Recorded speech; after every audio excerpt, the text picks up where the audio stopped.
Question 3, part A is asking us to explain the term orbital. Whenever you're asked to define the term orbital, there are some key things that you must include. The first one is that it's a region. It can hold up to, it doesn't have to be 2, but it can hold up to 2 electrons, and these 2 electrons have opposite spin. So those are the key words, that's the key knowledge that you need to have to answer any question like that. Everything else, which may be true, isn't relevant in terms of being credit worthy.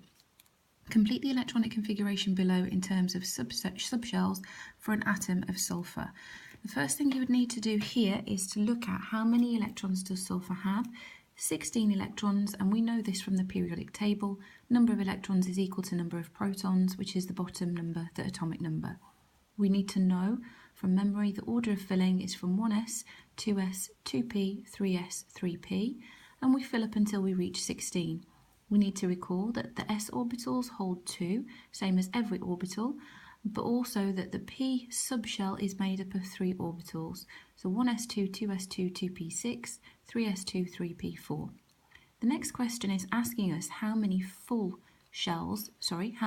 orbitals we have. If we look here, we can see 1s2 is full, so that is a full orbital. 2s2 is full.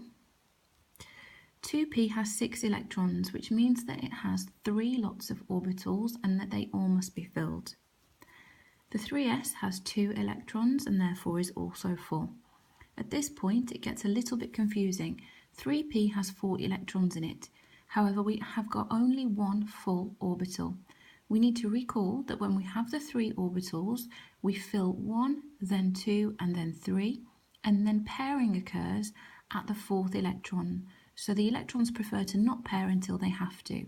So this is our filled orbital, and these 2 are not filled. This gives us a total of 7 orbitals that are full. 1 mole of sulfur atoms has a mass of 32.1 grams. What is meant by 1 mole of a substance? Here we need to refer to the Avogadro constant. That's the easiest way to get the mark, 6.02 times 10 to the power 23. You could also state and discuss that there are as many particles as there are carbon atoms in 12 grams of carbon-12. The next question is asking us in more detail, it's an essay question about bonding. It's asking us initially for the type of lattice, the type of bonding. KBr is a metal and a non-metal, so it must be ionic, but we do need giant. It's a giant ionic lattice. H2O, water, the type of lattice. Now, water itself is covalently bonded, so it is a simple covalent molecular lattice. Those are all of the key terms that you would need. Explain why there is a difference in melting points between these 3 substances for 6 marks, referring to particle, forces, strengths between them.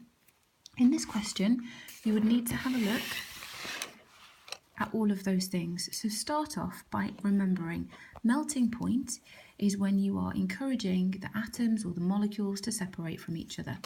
So we need to identify that K is metallic bonding, and metallic bonding is the electrostatic attraction between positive ions and negative electrons. KBr is ionic bonding and is the electrostatic attraction between positive ions and negative ions, and water is covalently bonded. Now here, when we melt water, we are not breaking the covalent bonds between the H's and the O's. When we are melting water, we are breaking the intermolecular forces of attraction between these water molecules. Now, it has simple intermolecular forces, and these forces are called hydrogen bonds. They are actually the strongest form of intermolecular force. These are the things that are broken on melting. And you need to state that these exist between the water molecules. So that part there is necessary for a mark. The final thing that you need to do is to identify the order of strength. So ionic bonding would be the strongest, followed by metallic and followed by hydrogen, because hydrogen is just a simple intermolecular force, whereas metallic and ionic are much stronger because you have the electrostatic attraction between very positive and very negative substances or species. And ionic is stronger than metallic because the negative ions, again, are going to be a more negative species overall than having a little electron.